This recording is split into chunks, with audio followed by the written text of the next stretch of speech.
Olá, querido, querida. Tentamos fazer a live hoje, né? Sexta-feira, dia 1º de julho, mas tá tudo ruim aqui. Minha câmera deu ruim, enfim, Instagram também, sinal muito ruim. Embora a minha internet aqui tá dando sinal como se estivesse forte, né? Mas não queria deixar você sem meditar um pouco aí na palavra de Deus nesse final de semana, nesse final de sexta-feira. Eu quero compartilhar com você o Evangelho de Marcos, capítulo 3. Quando Jesus então escolhe os seus 12 discípulos, né? E diz lá, verso 16 de Marcos 3: Eis os 12 que designou: Simão, a quem acrescentou o nome de Pedro, Tiago, filho de Zebedeu, e João, seu irmão, aos quais deu o nome de Boanerges, que quer dizer filhos do trovão. Depois escolheu André, Filipe, Bartolomeu, Mateus, Tomé, Tiago, filho de Alfeu, Tadeu, Simão, o Zelote e Judas Iscariote, que foi quem o traiu. Querido, em nome de Jesus, compartilhar com você justamente o chamado, né? A escolha desses dois irmãos, que são chamados de filhos do trovão, Tiago e João, chamados de filhos do trovão. Querido, é consenso que eles assim eram chamados pelo temperamento que eles tinham. Temperamento, por assim dizer, forte, né?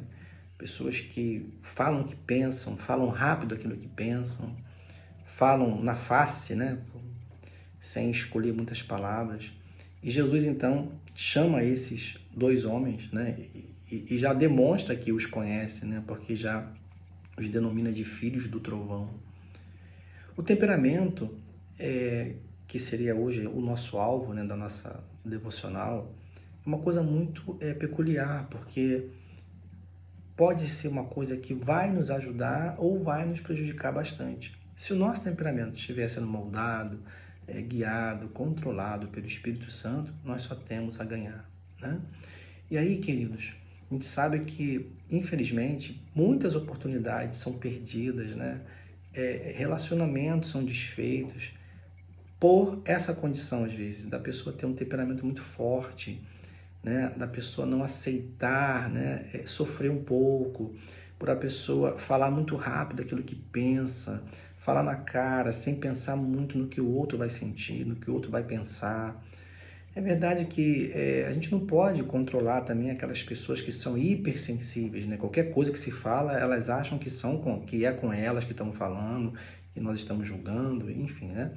Mas, tirando essa parte que não cabe a nós controlar, né? Tem uma parte que nós podemos controlar, sujeitando-nos a Deus, que é o nosso temperamento. Então, querida,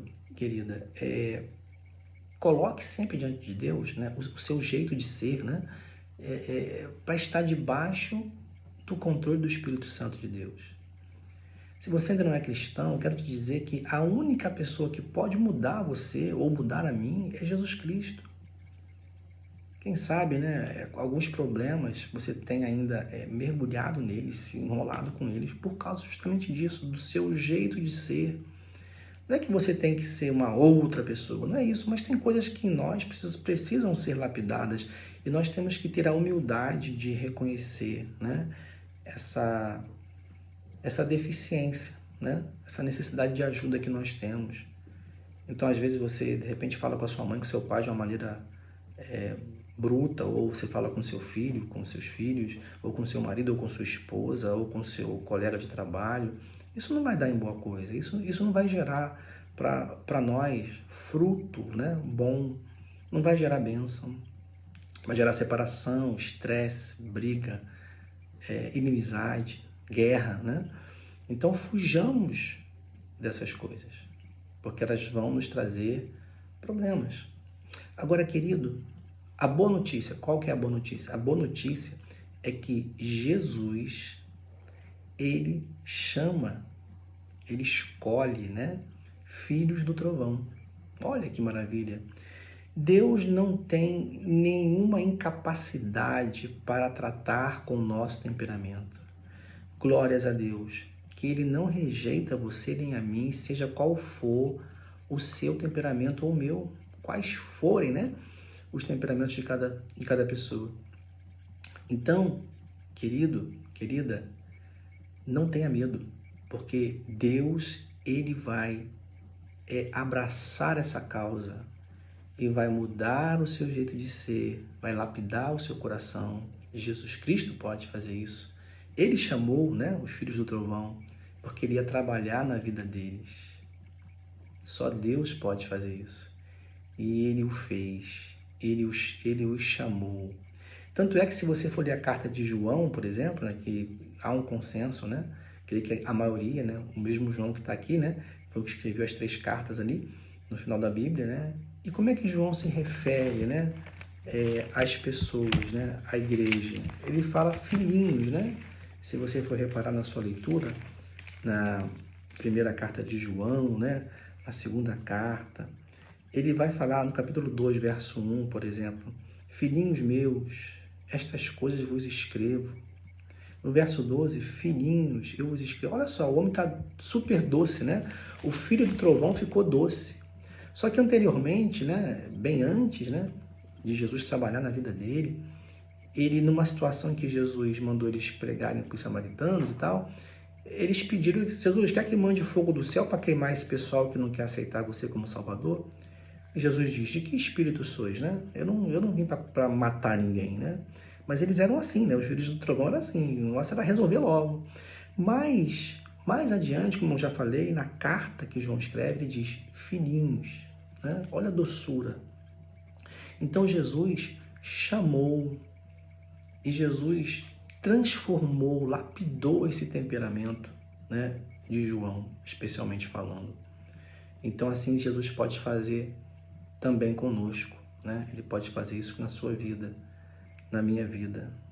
Olha quantas pessoas jovens, né, saem de casa aborrecido com a família, com os pais, às vezes até se metem, né, em situação de vícios, amizades que não vão construir.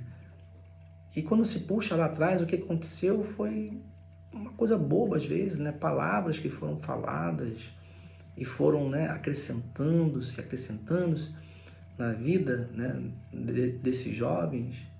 Mas Jesus te diz nessa oportunidade, jovem, volte, né? Volte-se para Deus e volte para sua família. Volte-se para Deus e volte-se para aquilo que é bom. Volte-se para Jesus. Olha, Jesus tem muito a revelar a sua vida e a transformar a sua vida. Ele transformou João, né? Pode transformar também as nossas vidas. Então, esse Deus chamou também filhos do trovão. Deus não tem esse problema. Deus não tem dificuldade em tratar com o pior homem que seja, né? Por assim dizer, a pessoa mais difícil. Não, Deus tem essa capacidade, Jesus tem esse poder de trabalhar nos nossos corações. Nós só precisamos deixar. A capacidade ele tem, nós só precisamos deixar que isso aconteça. Mas Jesus também não só os chamou, né, para ser os discípulos, mas eles também seriam enviados, né? Eles iriam trabalhar na obra de Deus. Olha só que privilégio, né? João foi um apóstolo. E assim Deus, Jesus também nos transforma para que a gente seja enviado por Ele para anunciar as boas novas, para anunciar o caminho do céu, né? E o caminho do céu é por meio de Jesus Cristo, o único caminho. É aquele que morreu por nós para nos dar a vida eterna. Os filhos do trovão tiveram o privilégio de serem também colocados no serviço de Deus, transformados para servirem a Deus. Querido, querida, quando Jesus entrou na sua vida e na minha e nos livrou de grandes problemas e tem nos livrado ainda, nós temos que nos lembrar que esse livramento, essa transformação, ela não é para ficar simplesmente largada no tempo. Não, ele transformou a sua vida e tem transformado a minha vida também para que nós o sirvamos, para que nós façamos a obra de Deus. Domingo dizia em Ageu capítulo 1, a obra de Deus não pode parar. A Bíblia diz isso, aliás, né? Melhor dizendo. E assim, a obra de Deus na sua vida e por meio da sua vida, ela tem que continuar, ela tem que ir adiante. Então faça isso, querido. Gaste os seus dias. na presença de Deus. Mas pastor, eu tenho um problema, eu tenho lutas, eu tenho pessoas assim na família, eu tenho problema no casamento. Sim, deixa Deus cuidar da sua vida. Deixa Deus cuidar dos seus problemas. Tá bom, querido? Deus abençoe a sua vida poderosamente. Um bom fim de semana para você. Que Deus te abençoe em nome de Jesus. Pastor Aires aqui, a Igreja Evangélica Congregacional da Providência. Um beijo no seu coração.